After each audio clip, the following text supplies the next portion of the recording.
Oi, gente, tudo bem? Eu vou continuar falando desse livro maravilhoso do Giovanni Frazetto, Alegria, Culpa, Raiva e Amor. Eu falei no vídeo passado que a raiva é um sentimento que surge quando você se sente agredido, ofendido por alguém, né? Alguma coisa acontece que te deixa com raiva. Agora, no vídeo de hoje, eu vou falar sobre a culpa, que é exatamente o contrário.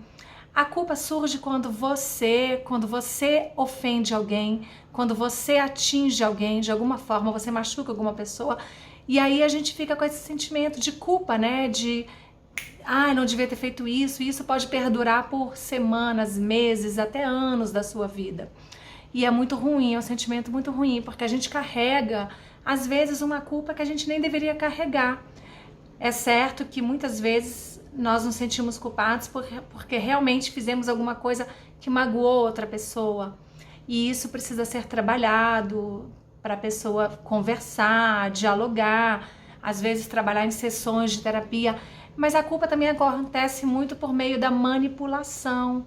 Às vezes nós infligimos a nós mesmos uma culpa porque uma outra pessoa faz a gente se sentir culpada de algo que a gente nem tem motivo para ter essa culpa. Ou então a gente até imagina, sou culpada por alguma coisa que a gente nem é. Então é um sentimento muito perturbador, é um sentimento que corrói, assim, que machuca. É aquela pedrinha no sapato, é um inseto que te pica, que você fica com aquilo. E isso daí não é bom. Inclusive, o Giovanni Frazetto, ele fala uma questão muito interessante. Ele começa o capítulo da culpa dizendo que a culpa pode se materializar no nosso sonho.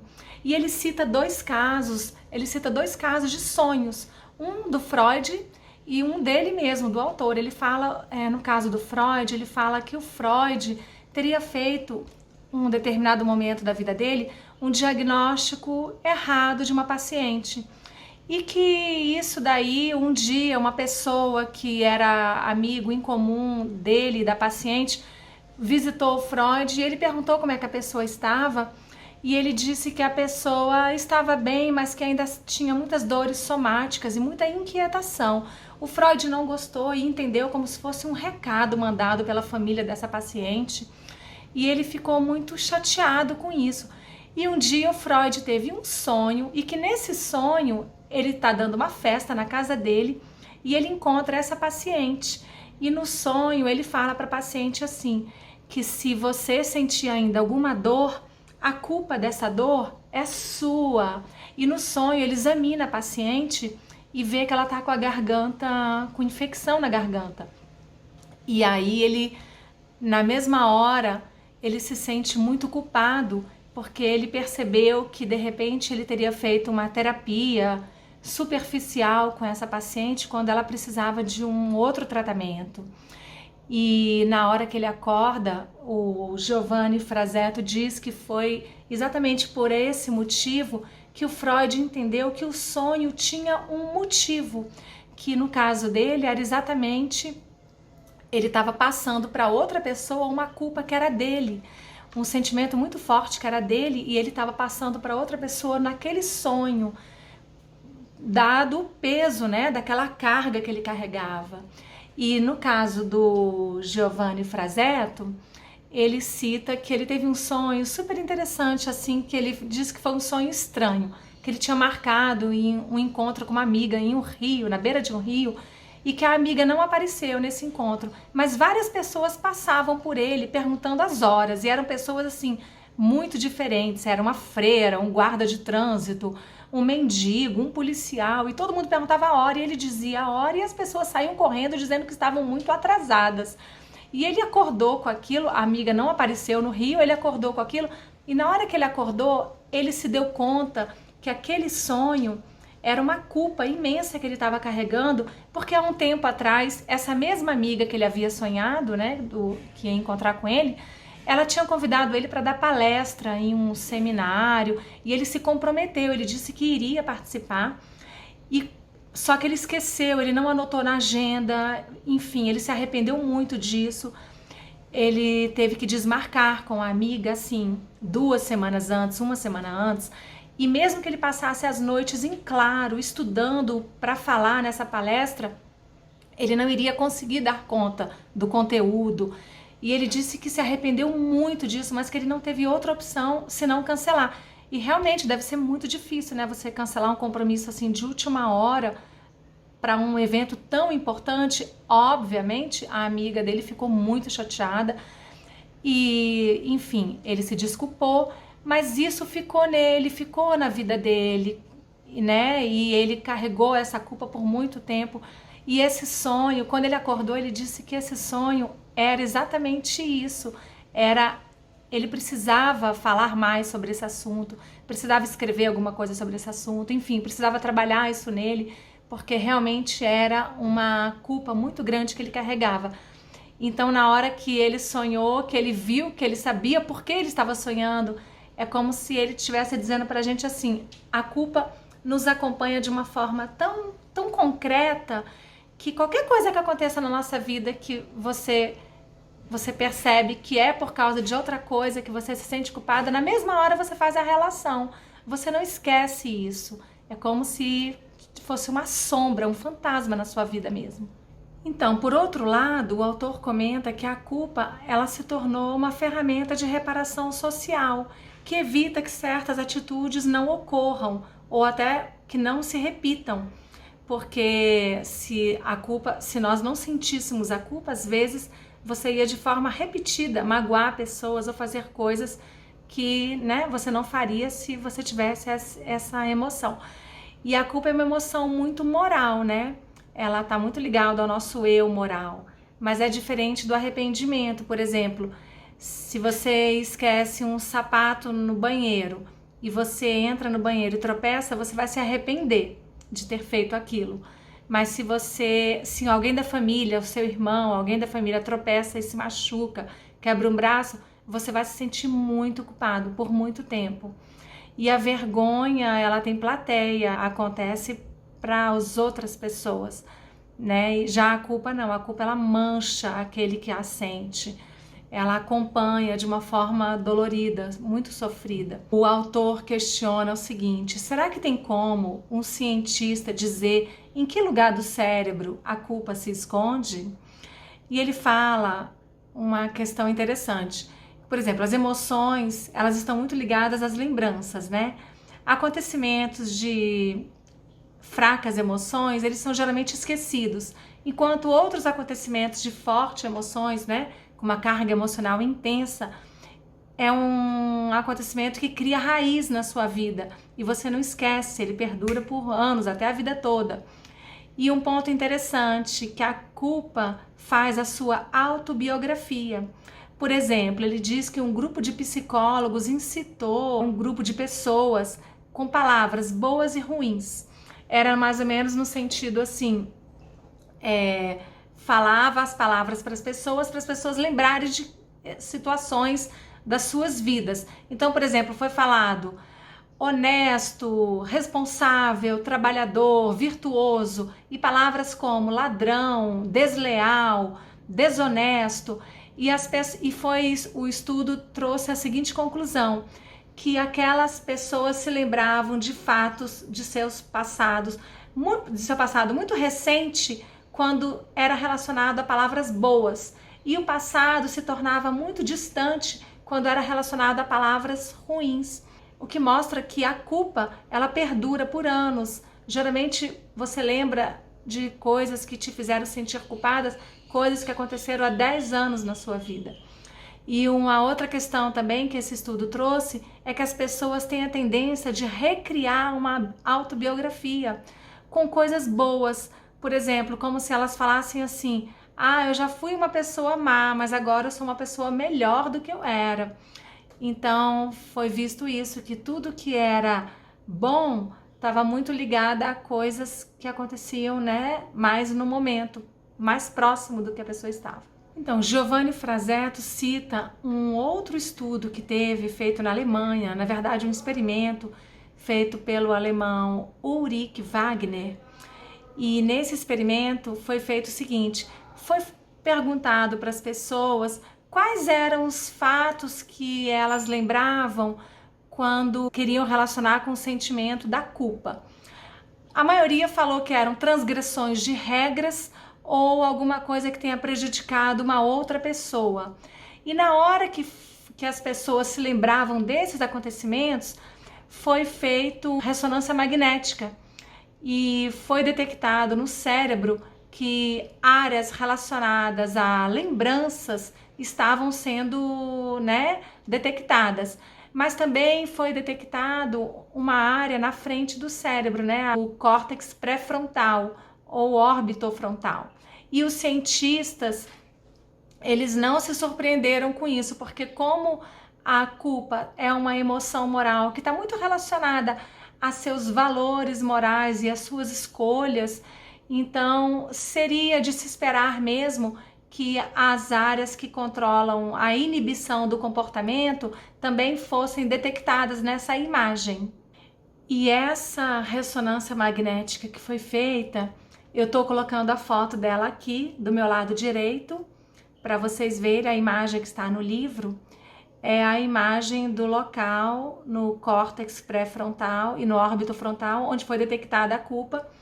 Mas essa imagem, ela consegue transmitir de uma forma profunda o sentimento da culpa? O autor faz a seguinte comparação. Eu vou colocar aqui do lado agora uma outra imagem que é de uma pintura de Caravaggio. E o autor faz uma relação com a arte que eu achei impressionante. Giovanni fala que ele conseguiu entender o sentido da culpa quando ele viu essa obra de arte, que através da arte as emoções são passadas de uma forma surpreendente. E no caso da culpa, observando essa pintura e sabendo a história de Michelangelo, a história da vida de Michelangelo, ele entendeu o que, de repente, uma imagem de uma ressonância magnética não consegue demonstrar. Talvez olhando as duas juntas, a gente consiga fazer, né, ver alguma semelhança entre elas. Mas ele fala que estava em Roma e visitou uma galeria e tinha uma pintura de Caravaggio, né?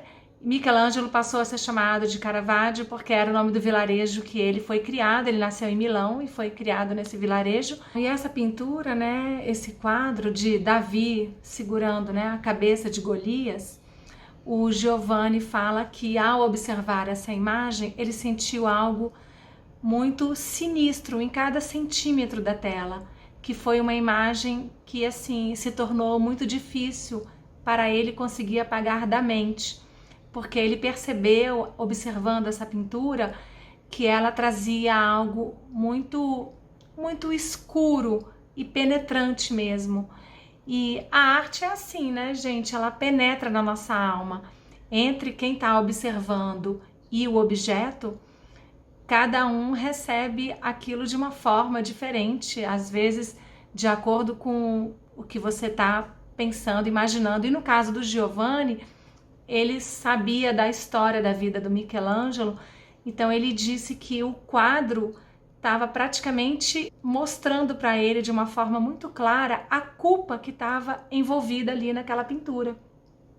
Porque ele conta, né, aqui no livro, que Michelangelo, ele foi uma pessoa que viveu em Roma, né, adulto, e ele praticamente foi uma pessoa que ele teve um passado muito assim, voltado a coisas assim, né, que não eram muito bem vistas. Por exemplo, ele assediou mulheres, ele desacatou policiais, ele teve caso de agressão com garçom, e que esse quadro especificamente, né, que está colocado aqui na tela, ele retrata um episódio da vida do Michelangelo que ele se envolveu numa briga com uma arma e ele teria matado uma pessoa. E depois disso, ele teve que sair de Roma como fugitivo. Ele foi viver em outro lugar porque praticamente teve uma sentença e que foi dito na sentença que qualquer pessoa que encontrasse com ele e que levasse à autoridade a cabeça dele iria ser recompensada. É claro que se você for pensar como Roma era naquela época, né, um verdadeiro circo, um circo diário mesmo, existia assim muita violência, existiam muitas mortes, muitas coisas, né, aconteciam na cidade nesse sentido, mas não é que não existia punição, mas a violência era muito grande. Então, naquela ocasião, ele fugiu e o Giovanni fala que quando ele fez aquele quadro, ele colocou ali a culpa toda que ele sentia, porque o Golias, né, na pintura, é a cabeça do Michelangelo. Ele se pintou, né? O Caravaggio, ele se pintou nessa tela. Então você vê na tela o Davi segurando uma espada, que foi a espada que ele usou para cortar a cabeça do Golias. E naquela briga que o Michelangelo teve, que ele matou uma pessoa em Roma, ele estava com uma arma que era uma espada também. Então ele estaria colocando na pintura a arma que ele também usou, com a cabeça dele ali pintada. E se você perceber, o Giovanni comenta que como ele observou a tela, e a gente percebendo, é verdade, o rosto do Davi não é um rosto de vitória, não é um rosto de exaltação. Pelo contrário, é um rosto de compaixão, é um rosto de pena. Ele está sentindo muita pena, ele não parece que está feliz com a vitória. E já o Golias, né, que tá que é a cabeça do próprio pintor, que está ali cortada, pingando sangue, já mostra um rosto totalmente desfigurado e atormentado. Ele comenta que, fazendo uma interpretação da arte, né, é claro que não ficou nenhum documento sobre isso, o Michelangelo não deixou carta, não deixou nada escrito e ninguém nunca soube, mas a verdade é que, pela interpretação do autor que conhece a vida dele, conhecia, estudou a vida dele, ele estaria praticamente retratando ali naquela pintura a culpa que ele sentia por algo que ele fez e ele não tinha como, né, se redimir daquilo. Então é como se ele estivesse colocando ali um pedido de desculpas dele próprio. E essa pintura foi enviada a Roma quando ele pediu para retornar.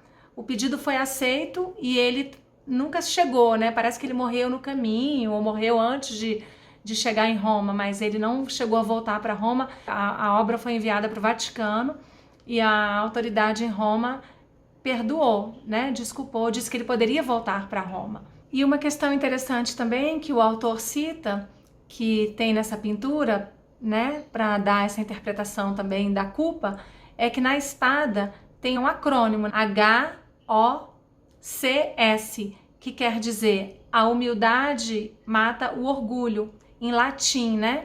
Então ele fala que isso daí você pode fazer também uma relação com uma reflexão de Santo Agostinho no Salmo 33, que seria, por exemplo, a vitória de Davi sobre Golias como a vitória de Cristo sobre o mal, no sentido de o bem vence o mal.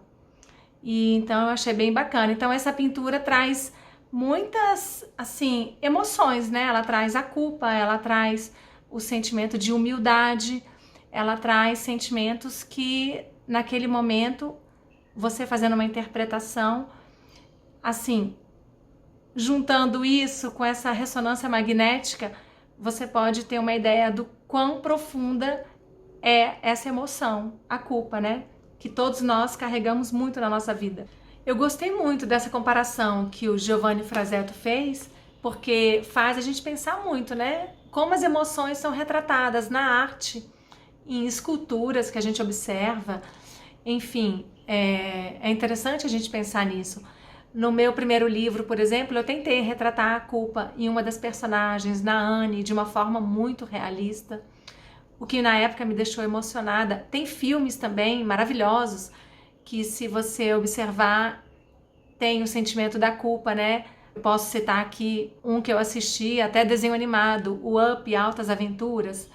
Assim, eu chorei muito nesse desenho. E eu achei até na época um desenho forte para criança, mas depois eu pensei, eu acredito que cada um pega aquilo que tá podendo ter no momento, né, carregar no momento. De certa forma é um aprendizado.